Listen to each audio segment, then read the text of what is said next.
음주운전이 나쁘다는 걸 모르는 분은 없을 거예요. 새삼 설명할 필요도 없죠.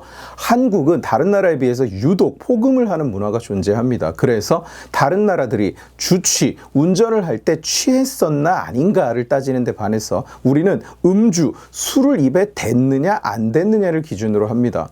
저는 개인적으로는 음주 자체보다는 다른 나라들처럼 주취 운전의 개념으로 접근을 해야 된다고 생각을 하지만 현실의 문제도 있고요. 또 어쨌든 사회 통념이 술을 입에 대기라도 하면 운전을 하지 말아야 한다고 형성되어 있다면 그 또한 지켜져야 하는 룰이 되는 거예요. 음주운전에 대한 사회적 지탄은 점점 더 강해지고 있는 분위기입니다. 법도 그에 따라서 점점 강화되어 왔어요. 100번 양보해서 너그럽게 이야기를 해서 기준이 너무 낮아지는 바람에 주취와 관계가 없는 수준으로 술을 살짝 마시고 가다가 불었더니 0.03이 나와버렸다. 그래서 음주운전이 됐다. 이런 실수도 많은 사람에게 일어날 수 있다고 하더라도 음주운전에 대한 지탄이 강해지면 강해질수록 공직 후보자는 그 기준을 더욱 완벽하게 지키고 살아야 하는 것은 당연한 일입니다. 사회의 누군가에게 손가락질을 하려면 그 사회의 공무를 보는 위치에 있는 사람은 그 손가락 앞에서 완벽하게 떳떳할 수 있어야 해요. 그런데 현실은 일반 시민이 음주운전을 했다고 하면 지탄을 받는데도 음주운전 전과자를 국민의 절반 가까운 숫자가 대통령으로 뽑겠다고 나서는 그런 상황이에요. 그런 걸 의식해서인지 국힘당의 이번 지선 공관위는 음주운전 전력이 있는 사람을 철저히 배제한다고 미리 발표를 하고 시작했습니다. 지난 총선 때도 국힘당의 전신인 미래 머시기 당들은 그런 약속을 했었어요. 그러나 전혀 지켜지지 않았습니다. 이번 지선도 마찬가지예요. 이럴 거면 음주운전 전력자를 배제한다는 말은 대체 왜 하는지 모르겠어요. 그냥 가만히 있지. 지방시의원에 공천받은, 그것도 단수 공천을 받은 이 사람은 개인에 대한 공격이 오늘 영상의 포커스가 아니기 때문에 이름은 가리겠습니다. 감싸주려고 가리는 게 아니에요. 이 사람은 91년생으로 아직 어린데 6년 전에 음주운전으로 벌금 300만 원, 그리고 6개월쯤 뒤에 무면허 운전으로 벌금 150만 원을 낸 전력이 있습니다.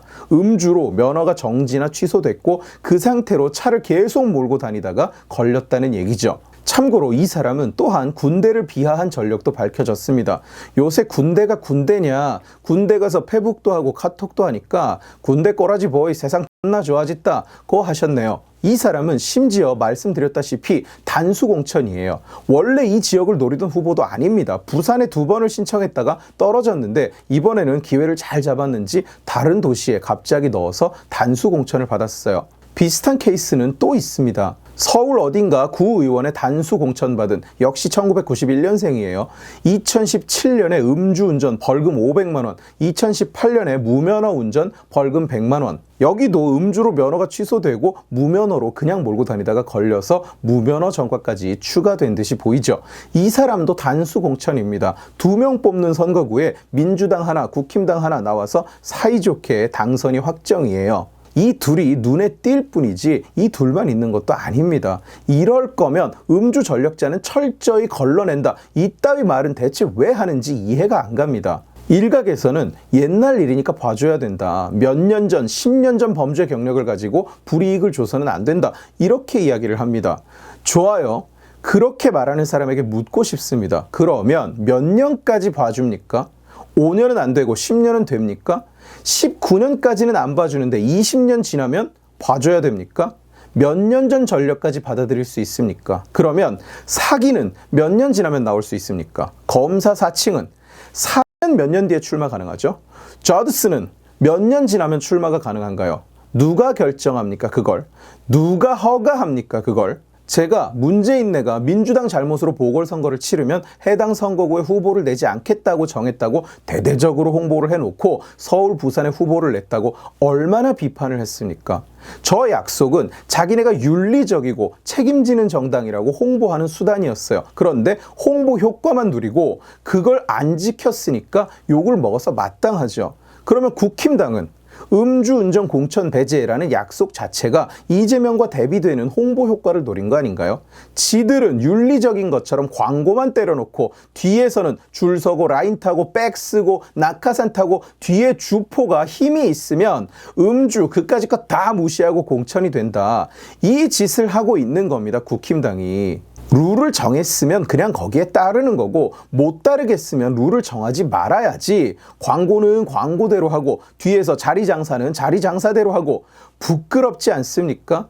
대통령을 가져왔으니까 이제 이 정도는 해도 된다는 건가요? 국힘당 고질병 또 도졌습니까? 미풍만 불면 잔치하는 거? 저쪽은 범죄를 저질러도 감싸는데 우리는 왜 공격하냐, 감싸줘야지, 이렇게 말하는 분들이 많은데 저도 어디서 씹선비짓을 하고 다니는 사람이 전혀 아닙니다만 결국 이런 사고방식이 우리 논리 기반을 해치는 거예요. 이재명이 음주 전과가 있다고 신나게 놀릴 때는 언제고 이제 우리 쪽이 같은 짓을 하면 감싸주자.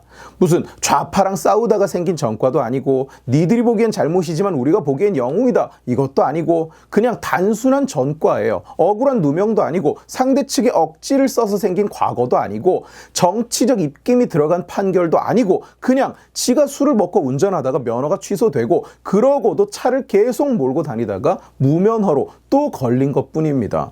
이걸 왜 우리가 감싸줘야 되나요? 공천 신청한 사람들 중에 전과가 하나도 없는 사람이 얼마나 많은데 굳이 이런 사람을 골라놓은 다음에 감싸주라고 깨깨거립니까? 여러분 다들 이재명 욕을 신나게 하지 않았습니까? 앞으로는 어쩔 건가요? 이재명은 계속 음주운전했다고 욕하면서 우리 쪽은 감싸줄 겁니까? 아니면 이참에 이재명도 깔끔하게 용서할까요? 보십시오. 우리 논리 기반이 상하고 있잖아요. 정치인은, 그리고 정당은 지지자를 부끄럽게 만들면 안 됩니다. 국힘당의 이런 행위는 대선 기간 내내 어떻게 범죄자를 지지하냐고 목청 높여서 주변을 설득한 수많은 사람들, 수많은 지지자들을 부끄럽게 만드는 짓이에요. 누가 시키지도 않았는데 음주운전을 콕 찍어서 공천을 배제하겠다고 선언을 해놓고는 뭐 하는 짓입니까, 이게?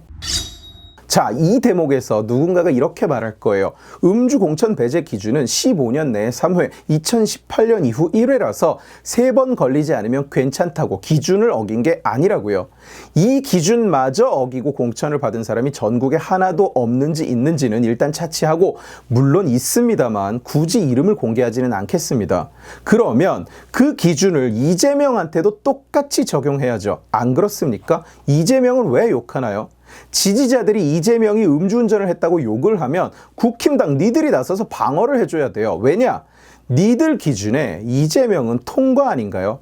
18년 전에 음주운전을 한 건 했는데 심지어 이재명은 무면허 운전도 없어요. 민주당도 그런 사람을 공천하는데 뭐가 문제냐? 그런 사람들은 본인의 도덕 기준이 민주당에 있습니까? 본인의 윤리 롤모델이 민주당이에요? 그러면 여비서한테 가서 막 그래도 되겠네요, 민주당처럼? 절대로 민주당보다 나아질 수는 없는 정당입니까, 국힘당은?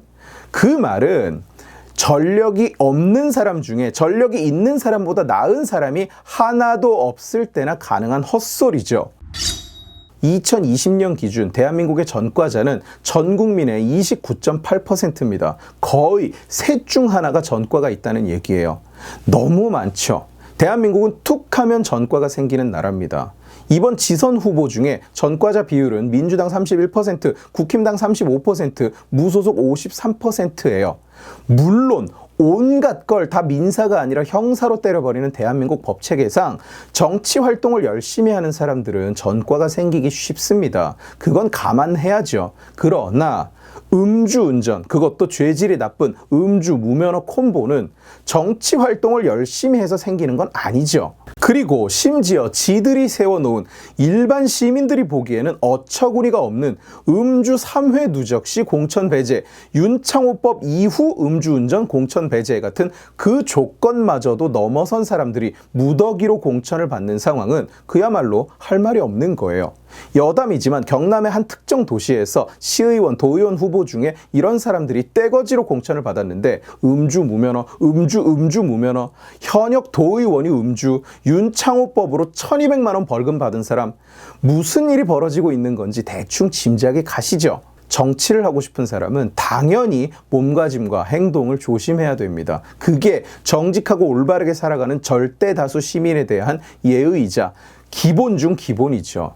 잘못을 했으면 영원히 매장당한다. 삶을 살아가는데 불이익을 받지는 않더라도 공직에는 절대로 얼굴을 들이밀 수 없다는 공식이 있어야 정치가 발전을 하지. 지들끼리 얘는 내 사람이니까 봐주자, 쟤는 우리 라인이니까 봐주자, 이래서 무슨 발전이 있겠습니까? 공천 배제 기준이 있기는 한데 누가 백 좀 써주면 그까짓 거 무시할 수 있다. 장난합니까? 한국 정치가 그 수준밖에 안 됩니까? 국힘당 수준이 그 수준밖에 안 됩니까? 여러분께 분명히 말씀드리지만 잘못이 있는 후보를 비판하는 게 문제가 아닙니다. 굳이 그런 사람을 공천하는 당이 문제인 것이죠. 자기들이 세운 그 허술한 공천 배제 원칙마저 못 지키는 사람을 공천해 놓고는 내부 총질하지 말라고 이야기할 수 없는 거예요. 누구 맘대로 그것들이 우리 내부라는 말입니까? 니들이 정하면 우리가 닥치고 줄 서서 도장이나 찍어야 됩니까? 아니죠. 선거 승리 물론 중요해요. 그러나 제가 호남에 늘 말하죠. 여러분이 다른 당을 찍을 수 있다는 것을 보여줘야 호남이 바뀐다. 호남에만 해당되는 말이 아니에요. 우리 정치도 마찬가지입니다. 나는 범죄자에게 투표하기 싫다. 투표하지 마십시오. 부끄러운 표는 행사할 필요 없어요. 남이 가진 투표 원칙에 왈가왈부할 필요도 없어요. 그 어떤 선거에서도 마찬가지입니다. 그래야 우리 정치가 성장하는 거예요. 오늘 지식의 칼은 여기까지입니다. 재미있게 보셨으면 지식의 칼 채널을 구독해 주시고 이 영상을 주변에 공유해 주세요. 여러분들이 공유해 주시면 설득은 제가 하겠습니다. 고맙습니다.